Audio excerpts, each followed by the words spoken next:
Ya seharusnya sih kalau seandainya pribadi sendiri gitu nggak pakai KIS, ya mungkin antara 700 jutaan udah habis kali. Mungkin dengan tidak adanya kartu itu, saya juga nggak tahu bagaimana keadaan anak saya sekarang ya. Dengan biaya yang segitu banyaknya, saya sendiri sebagai pengurus rumah tangga, ibu merangkap sekaligus Bapak Sinti.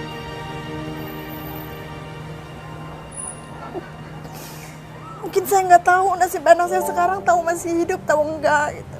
Tapi saya berdoa nggak putus asa, karena Sinti juga kepengen kelak nanti dia dewasa bisa membahagiakan orang tuanya.